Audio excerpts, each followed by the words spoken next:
sun came out here. You never know what's going to happen next.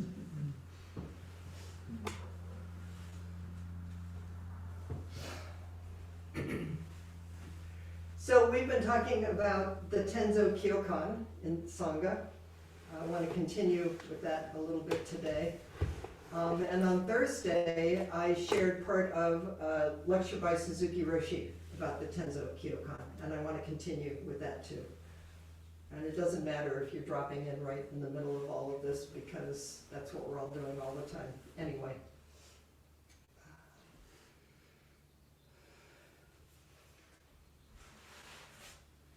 How to cook your life. How to cook your life.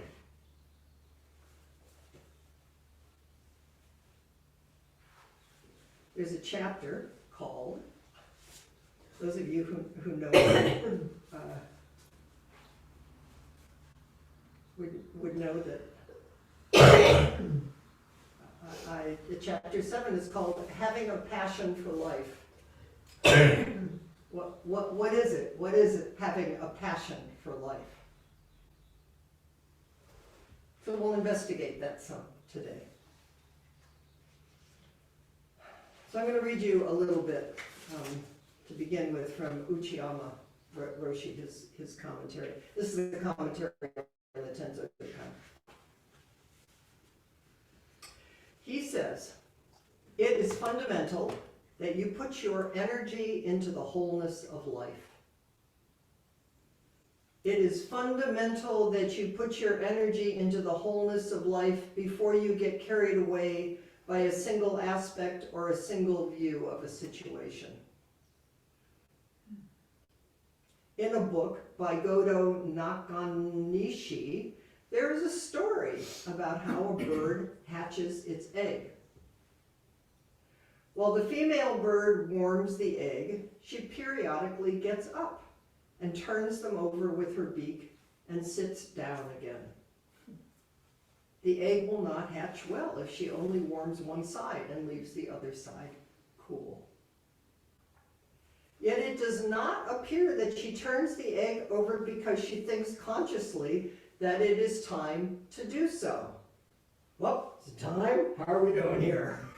Cool, hot, comfortable, uncomfortable. Rather, she seems to do it because as she sits on the egg, her abdomen gets very warm.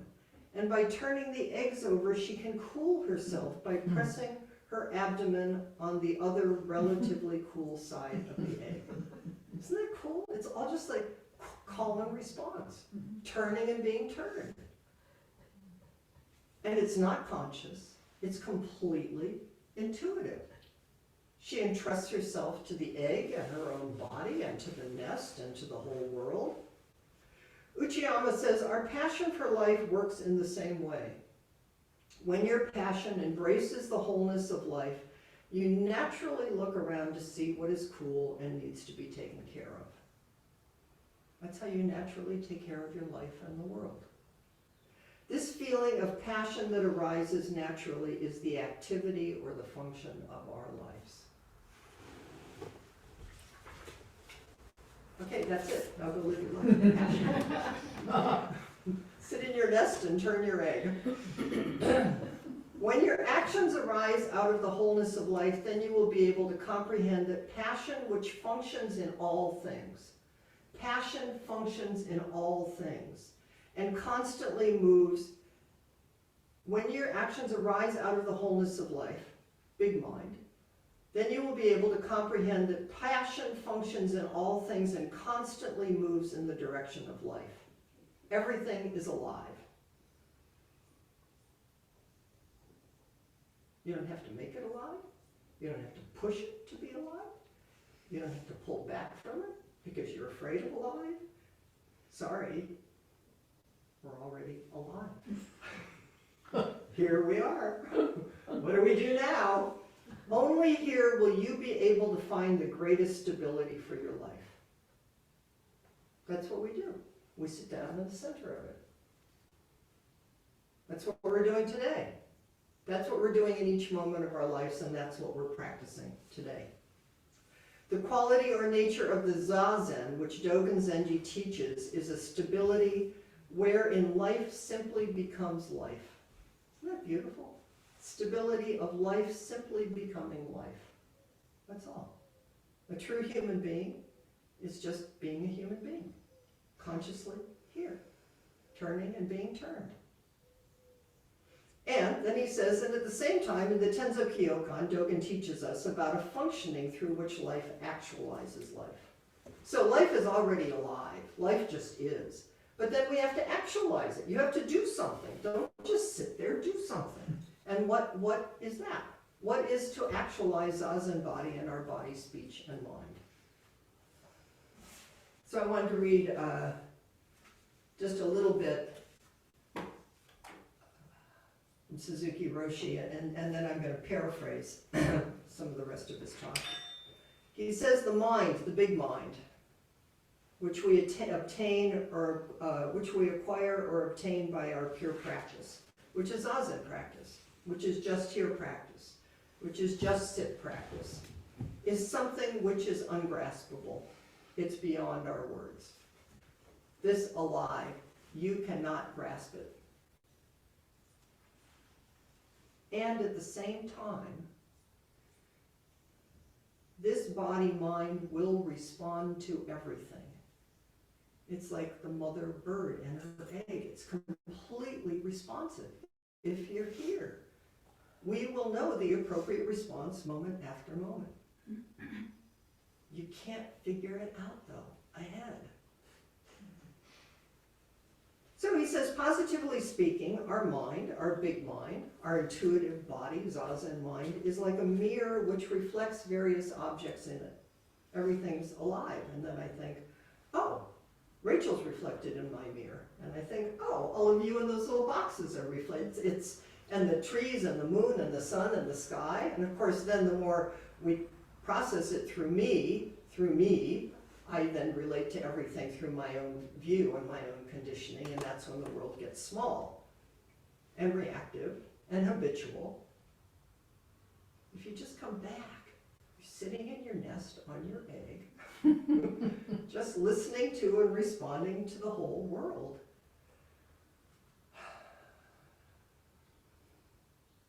There's no object out there. There's no inner outer. It's just this, just this, just this. And Dogen says, in the Tenzo Kyokan, and Suzuki Roshi goes on to say, that there are three manifestations of mind, this beingness, this deep oneness. That when we respond as a true human being,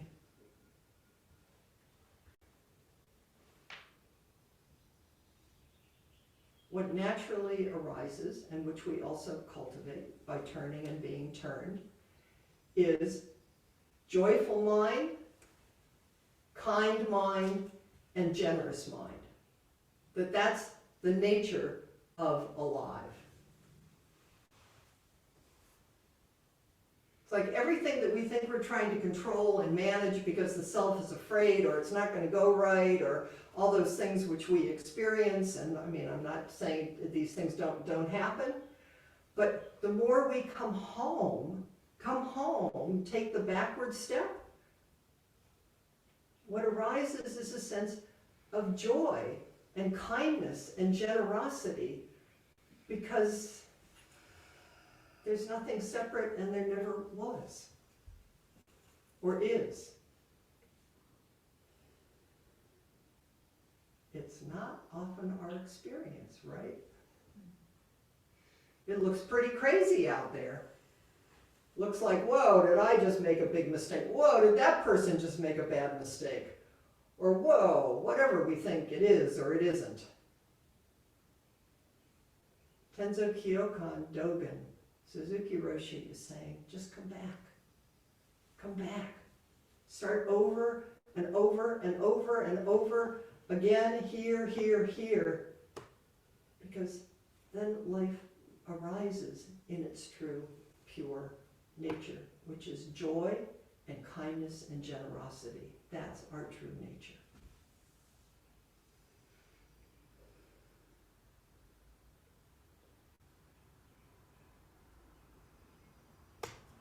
I don't know about you, but that's enough to keep me coming back to the cushion. Because I know enough, and I think you know enough to have a taste of it. And it's what makes the world and living in it possible as a bodhisattva. So I just want to be here with and for all beings. And I know I'm a little self-centered. I know you're a little self-centered. Sometimes more, sometimes less. But the ground that I'm cultivating, that I want to live from, here we are. Okay, so now I'm going to do a little paraphrasing of Suzuki Roshi. The rest of Suzuki Roshi's talk about these 3 minds from the Tenzo Kyokan. He says, joyful mind means a joyful frame of mind, which means the practice of being contented, even in adversity. It's practice, right? Continuous practice. Practice not grumbling or complaining.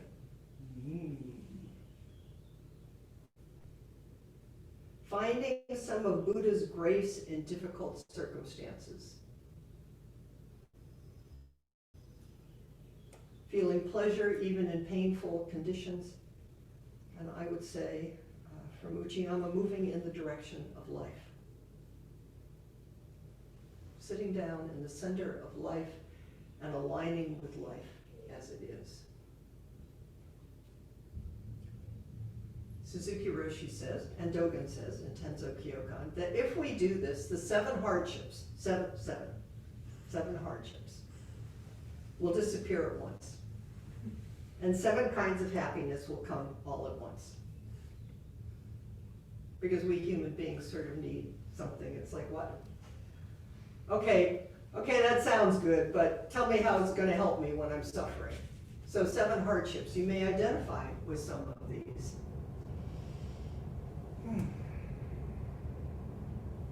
First one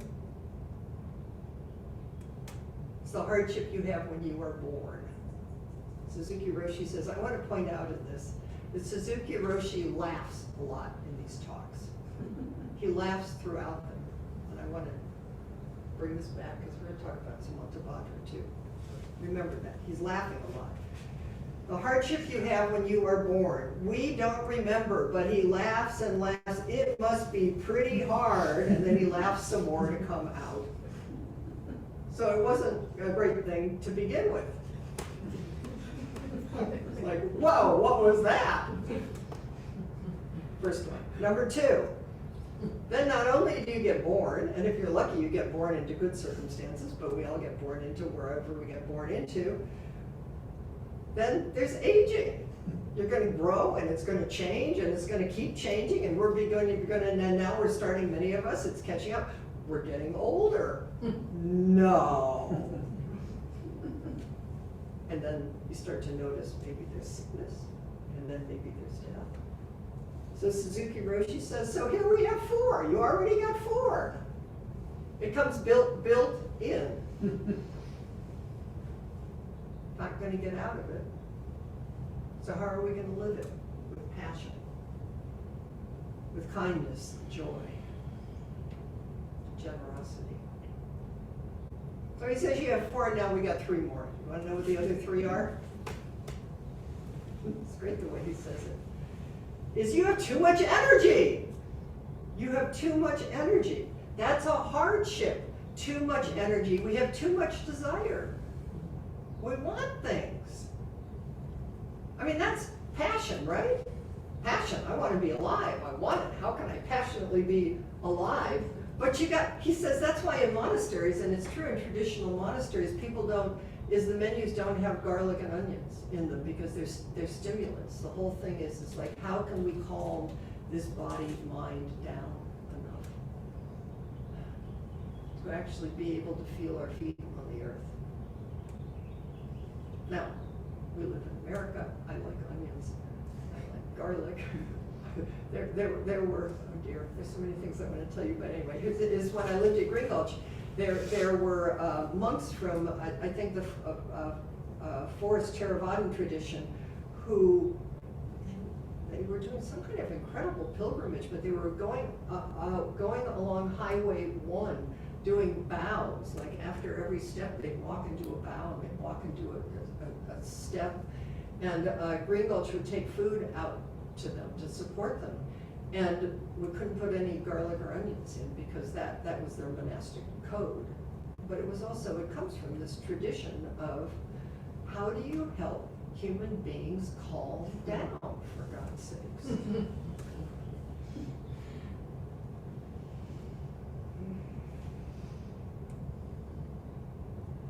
Okay, you have too much energy. Next one is, number 6.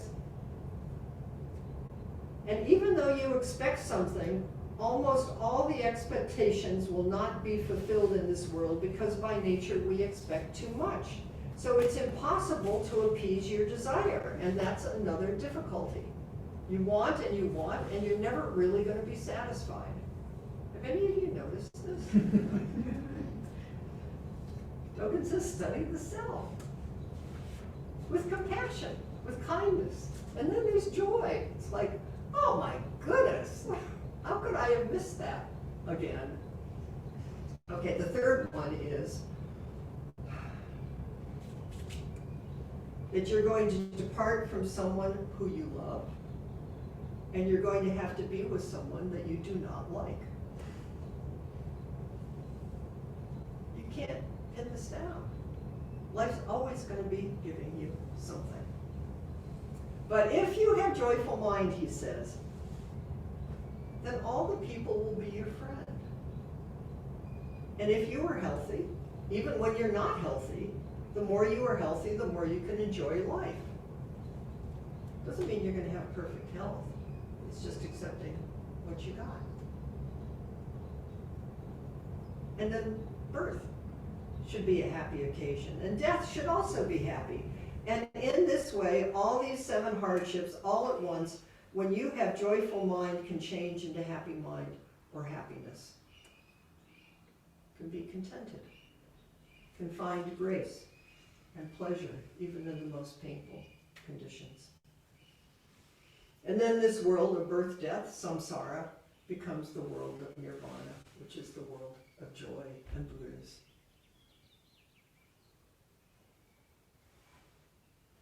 And passion for life, but not in the way we think. What naturally arises then is the joyful mind. Second mind is kind mind or compassionate mind. The more we're here, the more you just look around and you just want to take care of everything like you're a parent or grandmotherly mind. You just naturally want to respond to things. Not because you desire something from it or you want to get away from it. There's just this kind mind that arises. Suzuki Roshi says, it's a compassion that allows great courage. Isn't that interesting? It's not kind, oh, just be nice. There's a great fearless courage that comes out of this kind and compassionate mind. Because you really do want to be here as a bodhisattva along with all the other bodhisattvas. And the third mind that's already here and that naturally arises as we more and more cultivate this path is generous mind or magnanimous mind. Magnanimous mind is as big as a mountain and deep as a sea.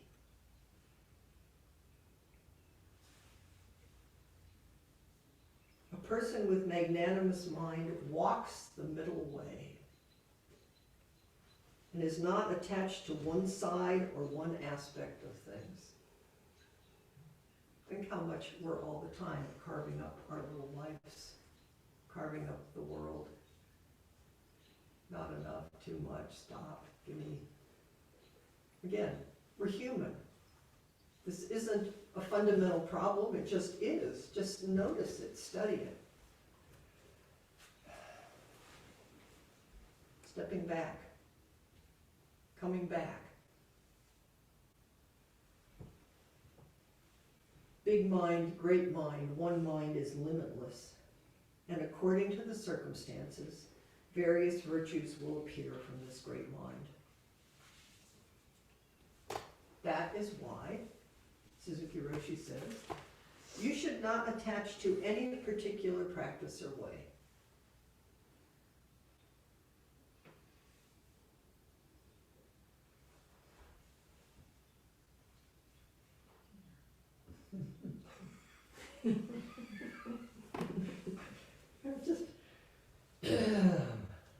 How do you know when you're attached? Study the body-mind. You're gonna be attached and have to let go 100 million thousand times today because you're gonna have 100 million opinions about things probably and the way things should be and shouldn't be. And it's not like it's not like there aren't forms and then that there isn't a schedule. But watch what your mind does with it. Study it. Watch what your heart does with it. Study it. Whatever the practice may be, we should practice it with big mind. Big, open, kind, generous, flexible mind. If we know the fundamental purpose of practice, you can practice our way even in your work, your walking, your sitting, your stopping, and your lying down. So keep opening your heart mind without clinging to some particular thing. That is how we practice our way. There's no end to it. There's no end to it. That's what's so great about having good spiritual friends, is that you know even in our most deluded states, we're practicing. That's our commitment. That's our vow. We're going to just keep trying to do this impossible, ungraspable thing. And all you have to do is just start over, moment after moment. Take a breath. Where are we? I don't know. But here I am. How we treat things, how to make friends, and how to study our teachings. Our way is limitless. So without satisfying or without stopping our effort, we should just express the big mind. And this is the life of Buddha. And I'll just reread Uchiyama because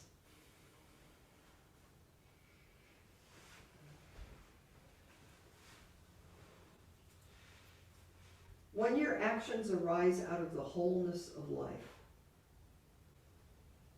then you will be able to comprehend that passion which functions in all things and constantly moves in the direction of life. Wholeness. 360, all 10 directions 10 times. That's a passion for life, for alive. Only here will you be able to find the greatest stability for your life.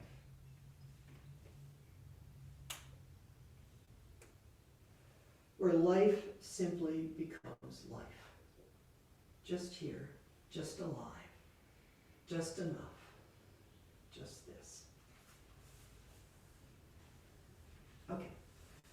So now, I want to talk about Samantabhadra. Samantabhadra, who's on the, let's see, I'm going to bring Samantabhadra over because I should be respectful here. Hi, Samantabhadra. Samantabhadra. Hi, this is great. Samantabhadra.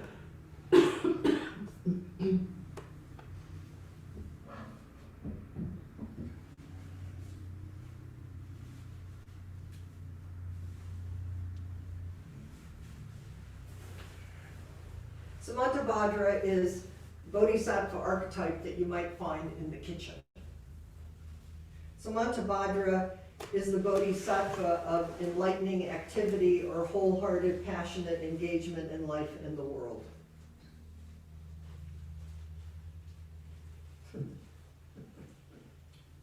Samantabhadra represents the shining function of wisdom. So on an altar, on a traditional altar, if you went into a big monastery, often you would find Shakyamuni Buddha sitting in the middle.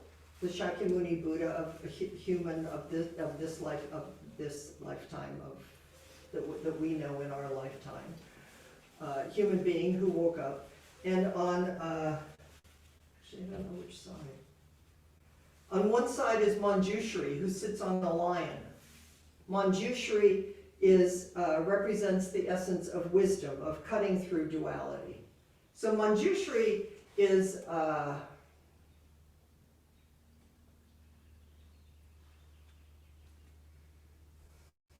the essence of wisdom. And Samantabhadra is on the other side, because Samantabhadra is the activity that flows out of wisdom. So we need both of them. You sit today down in the center of dropping body and mind, dying at the end of each inhale, just letting go, and the world gets bigger and more open and luminous moments. But then you have to do something. The bell rings. You have to stand up. Or if you're in the world, you have to go cut carrots, or the world's going to ask something of you. And Samantabhadra is the Bodhisattva archetype that helps us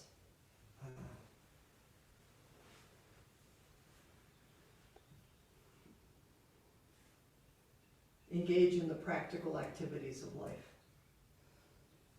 So the primary source, this is my excuse, we will probably never study the Avatamsaka Sutra, because it's about this thick and it's impossible. But actually, now that I said that, I thought, oh, of course we're going to, we'll figure out some, because I love the Avatamsaka Sutra. Some people, I think I've said this before, some people at Zen Center just had like a little study group where they spent years just reading the Avatamsaka Sutra together. That's all they did. I mean, but we could find different parts of it. But we're going to study it right now. So the primary source is called the Flower Ornament Sutra, or Huayan in Chinese. And there's a famous and important Chinese school called Huayan Buddhism that comes out of this sutra. And it's called, so it's Avatamsaka in Sanskrit and Keigon in Japanese, which I'm probably mispronouncing, but. And it's also in Samantabhadra.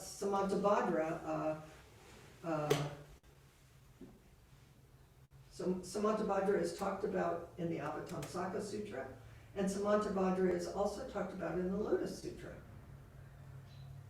And the Sutra on the contemplation of the practices of Samantabhadra Bodhisattva. So we got this Bodhisattva archetype everywhere in these big Mahayana sutras.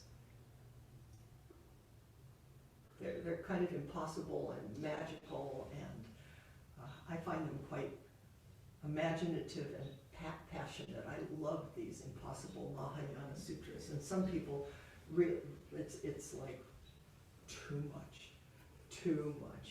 But I look at life and I think, too much. How could you make it small? It's like these sutras are big enough to talk about when you look outside, and you don't start seeing this thing set up against the other thing, but you start seeing the passionate life force and everything and the mystery and all of it. That's what's trying to be described in these Avatamsaka Sutras and the Lotus Sutra. So here's the visualization of Samantabhadra. Samantabhadra sits on a lotus. Is there a lotus? Oh yeah, here there's a little lotus here right under its feet. And it's mounted on the back of a 6-tusked elephant. There are lots of different depictions. Sometimes, well, I'll say a little bit more in a minute. And it's, you can't see this, but the elephant has 7 legs, and it's magical and it's snowy white.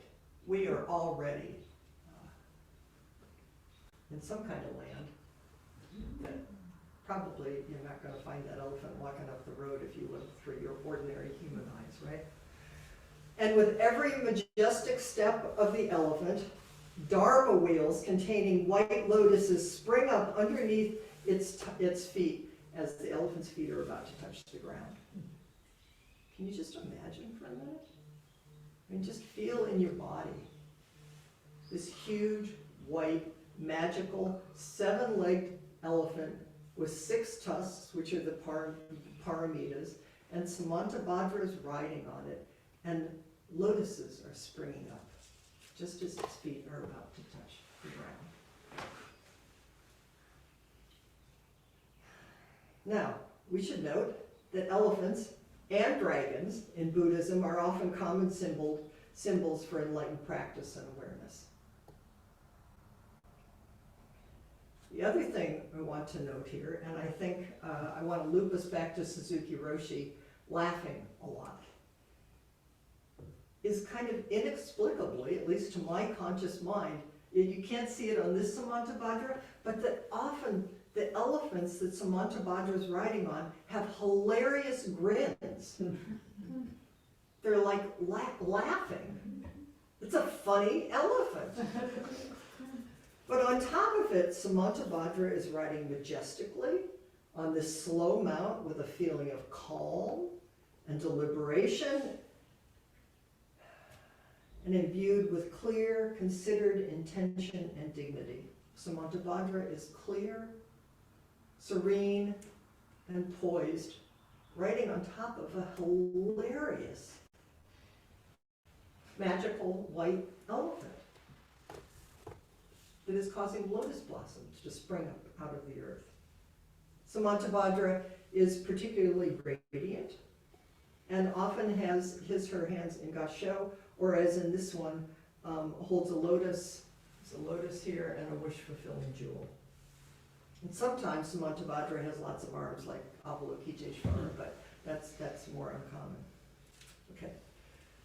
We should know, just in case you haven't ever seen Samantabhadra walking down the road, that Samantabhadra is very hard to see. So I'm going to tell you why, if you really see Samantabhadra the way you would be perceiving the world. So in the Avatamsaka Sutra, the Flower Ornament Sutra, there's a description of a pilgrim called Sudana who's on a spiritual journey, who meets, trust me, the sutra tells you about all of this, meets 52 spiritual guides.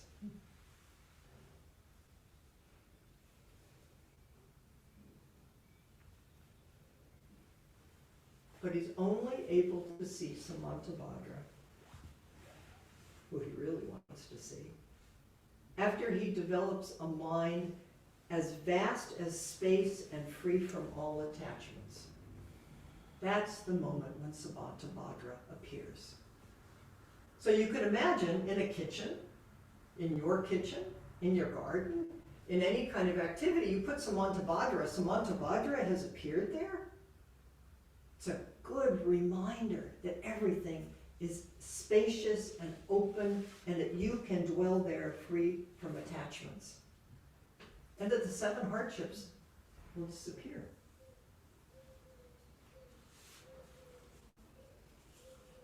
Now the amazing thing is that when you see Samantabhadra, when Sudana sees Samantabhadra, every pore of Samantabhadra's body is emanating clouds of light beams that relieves the suffering of beings and increases the joy of bodhisattvas everywhere. It's already here. It's already here. But suddenly you see it. Everything is emanating light beams. And that there is relief of suffering, and that there is joy, and bodhisattvas everywhere. And Sudana then sees that in every pore, all the beings and all the entities of the world and all the worlds across time and space, past, present, and future, are in the pores of Samantabhadra. So it's not just like a fixed entity, it's like every cell, every moment contains all beings across space and time, and bodhisattvas and Buddhas across space and time. Are you starting to get how much you have to let your mind expand to even begin to get the visualization of this? And then, not only that, are you not only seeing present in each moment all worlds and all entities, you're also seeing that there are Buddhas and Bodhisattvas in every cell of Samantabhadra's body, which means that the whole world is luminous with light and with joy and with Buddhas and Bodhisattvas, and all beings across time and space are all right here, and Samantabhadra is awake and present and poised right in the center of it.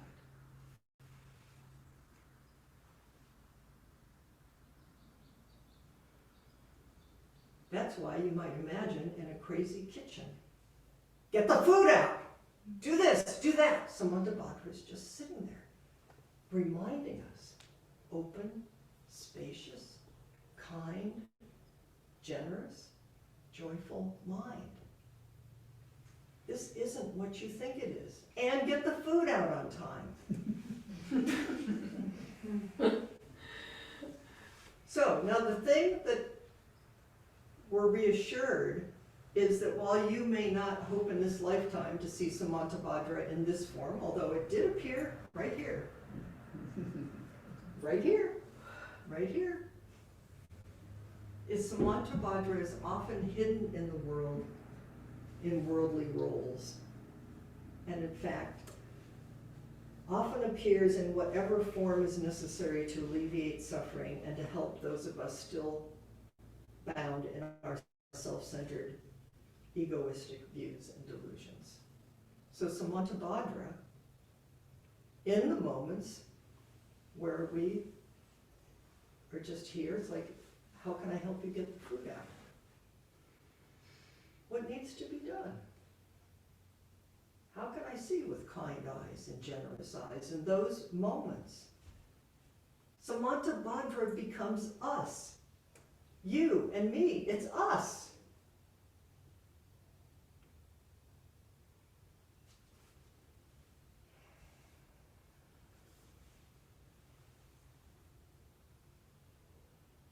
And often, Samantabhadra chooses to appear in the most humble and difficult shapes to help us. Maybe complete chaos in the kitchen. Oh my God, the pot is burned. Oh my God, this is not good. Excuse me. God, thank you, God. Somebody just walks in and takes a breath and maybe points out another possibility. There's something else that we could do in this moment. That's all.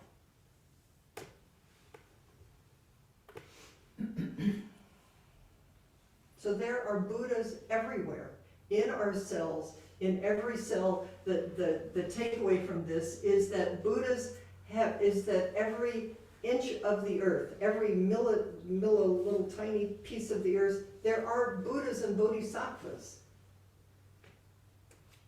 In each cell and in each pore, across time and space, are all just passionately commingling right here and appearing as this reality. And it's just you and me sitting down in the zendo, doing the best we can, trying to take care of each other, trying to take care of the world. It's what you think it is, and it's not what you think it is. And it's completely ungraspable. And all we need to do is to take us back to the mother bird and her egg, is just keep paying attention on a deep, embodied level. What needs to happen? What's the appropriate response? Which then more and more feels like a passion for life.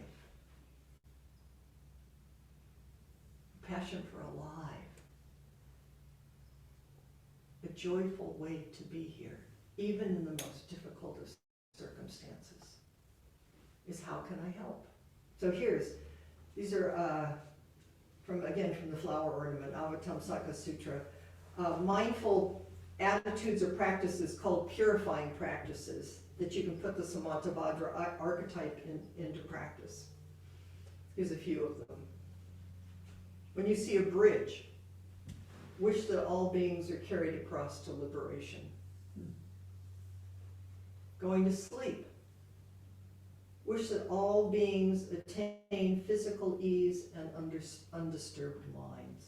As you're going to sleep, just wish that all beings everywhere, attain physical ease and undisturbed minds. So they're like Thich Nhat Hanh's mindfulness goddess. You're just taking ordinary, everyday moments and turning it and being turned by turning it into a kind of prayer and wish and intention of dedicating our lives and each activity to all beings and for peace and happiness. May all beings know joy and kindness and ease and generosity. When you're coming to a door, wish that all beings enter doors of Buddha's teachings, or wake up to goodness. Seeing the sick, wish that all beings know the emptiness of the body and abandon contention. Seeing a flower, wish that all beings' spiritual lives would blossom. There you go, just go out and wander in the garden today. When you look at the flower, just say, may the spiritual lives and hearts of all beings just open and blossom. May my heart open and blossom. Walk through the door. May I awaken and may all beings awaken to the oneness of all things and to the radiance of alive. You find your own language. And in that moment, you are Samantabhadra riding on a white elephant, and lotus blossoms are appearing out of the earth, and all beings are awakening with you.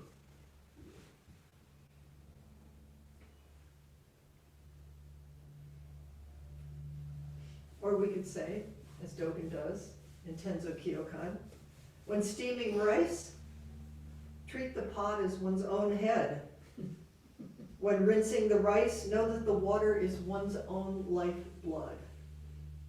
There is no thing out there. When the steaming's done, collect the rice in bamboo baskets or rice tubs and place it on the table. Conscientiously wash the rice container and the soup pot, along with any other utensils that are being used. That's Samantabhadra in action. Isn't that cool? You don't have to do anything special. You just pay attention to what's in front of you.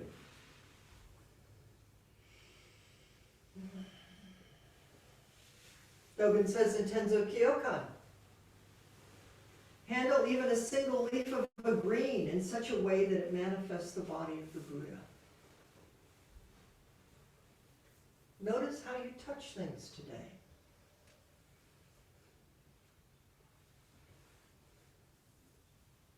Take the backward step that turns the light and shines it inward. Then we naturally become one with our work and with all things. Dogen says, this is the means by which we who are ordinarily set in motion by things become able to set things in motion. It's just the mother egg turning the egg, and the egg turning the mother, because who's turning who here? It's just an intimate mutual relationship.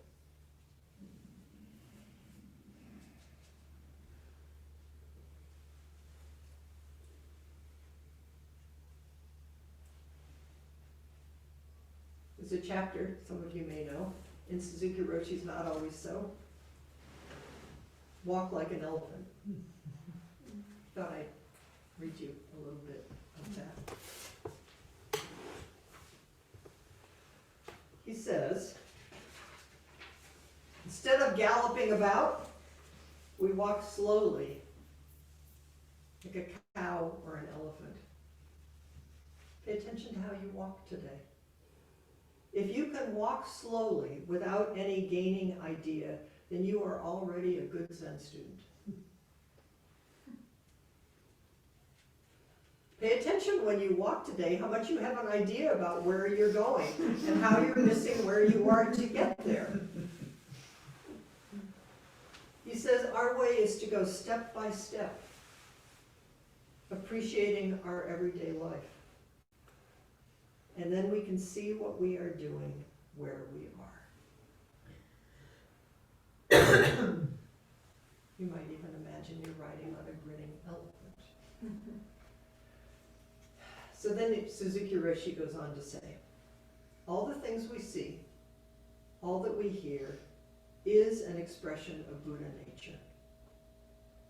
When we say Buddha nature is everything. This is the Avatamsaka Sutra. Buddha nature is our innate true nature, which is universal to every one of us and to all things. Joyful mind, kind mind, generous mind. You should know that when you practice Zazen, you are practicing with all the ancestors. You are practicing with all the ancestors and all beings across space and time. You know that whole lit up Samantabhadra body? That's what the body knows. It isn't just you and me sitting here practicing. It is just you and me and you and me. But it's the whole world is here sitting with us. You should clearly know this point. You cannot waste your time even though your Zazen is not so good. You can't miss it. It's already here. You may not even understand what it is, but someday, sometimes someone will accept your practice. It might be you. Just suddenly, kindness, generosity, love, and joy. Backward step, suddenly everything makes sense that makes no sense. So just practice without wandering, without being involved in sightseeing Zazen. Then you have a chance to join our practice.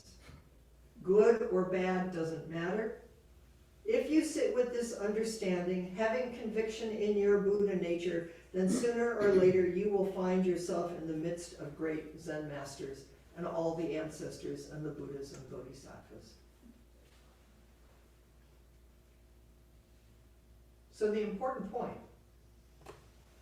is to practice without any idea of a hasty gain. Remember Samantabhadra? Slow, deliberate, poised, upright, not going anyplace, just here.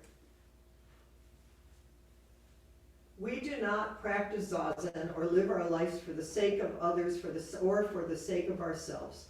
Just practice Zazen for the sake of Zazen. Just sit. Thank you very much.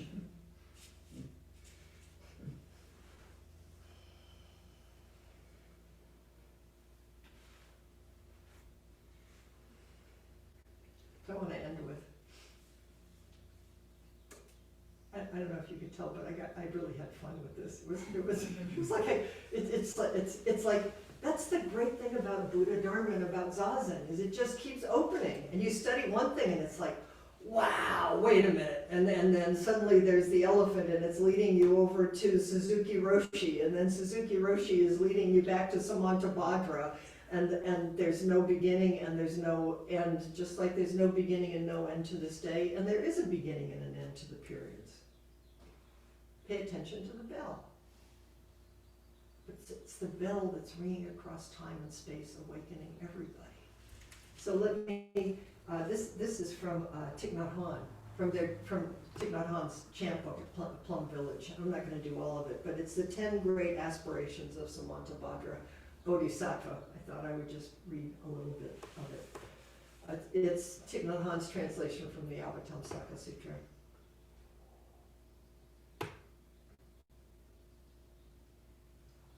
Body, speech, and mind purified in oneness. I bow deeply to touch limitless Buddhas of the past, present, and future throughout all worlds in the 10 directions. The power of Samantabhadra's vow enables me to be present everywhere. Where there is a Buddha, I am there. As Buddhas are countless, so too am I. In a particle of dust are countless Buddhas, all of them present with their own assembly. The strength of my faith penetrates deeply into every atom of all Dharma realms.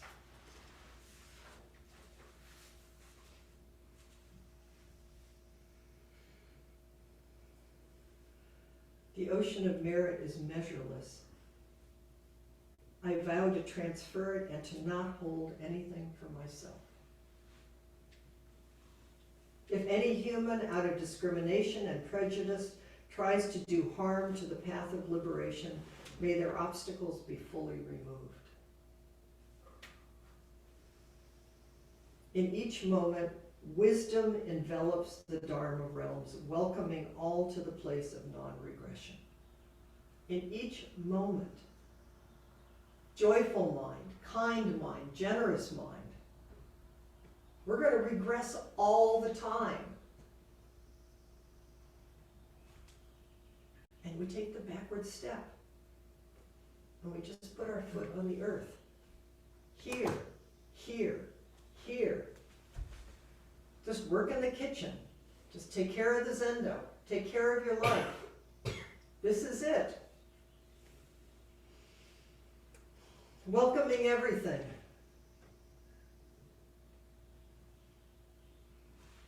In each moment, wisdom envelops the Dharma realms, welcoming all to the place of non-regression. Space and living beings are without limit. The same with afflictions and the results of past actions. All those past actions, I think, how can I ever forgive myself? How can I ever forgive that person? It's like, see it through the eyes of Samantabhadra. It's like human beings across time and space with Buddhas and Bodhisattvas making mistakes and ancient twisted karma, just luminous with the awakening. And in the midst of all of it, the whole purpose, if there's any purpose, which is ungraspable, is to wake up to joy and kindness and generosity.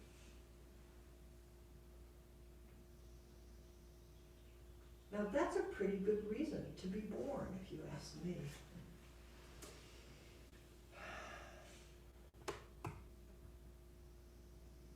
Space and living beings are without limit, the same with afflictions and the results of past actions. These four are fully and truly immeasurable, and so too is my offering of merit.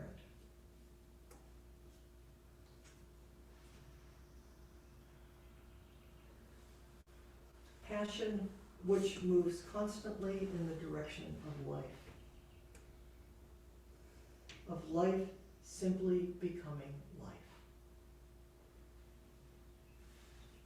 life simply becoming life.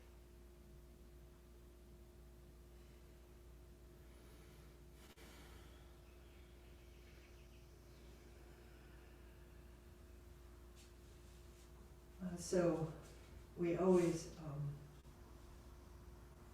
end with the Bodhisattva vows, which is Samantabhadra's vow. And we always end our sittings, it's what we do in service, is we chant and then we dedicate the merit. So I mean, please, if you're the person that you know that is the most suffering, dedicate the merit to yourself. Because that's dedicating it to all beings. Take care of your own suffering. Don't skip it. And also keep giving it away and giving it away. And extending it and extending it. Because as you wake up, everybody else wakes up. And as other people wake up, you wake up. And if one person in this room walks through the door and remembers to say some kind of gatha of kindness or joy or generosity, or you feel your feet on the earth today, the sense of beings across time and space are here practicing with you, it changes the whole temperature of the world. I mean, really, all that stuff you see on the news,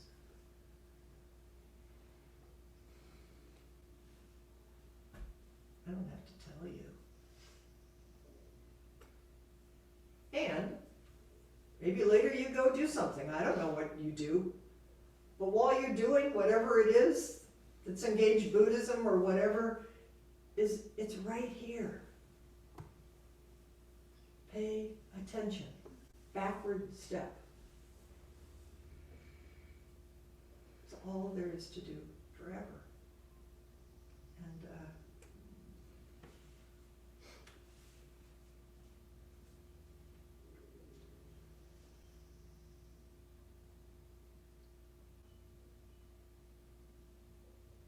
part of me wants to remind you that Samantabhadra is upright, poised on a grinning elephant. So don't take yourself too seriously. Somehow this elephant is having fun being an elephant. So there you go. Okay. Things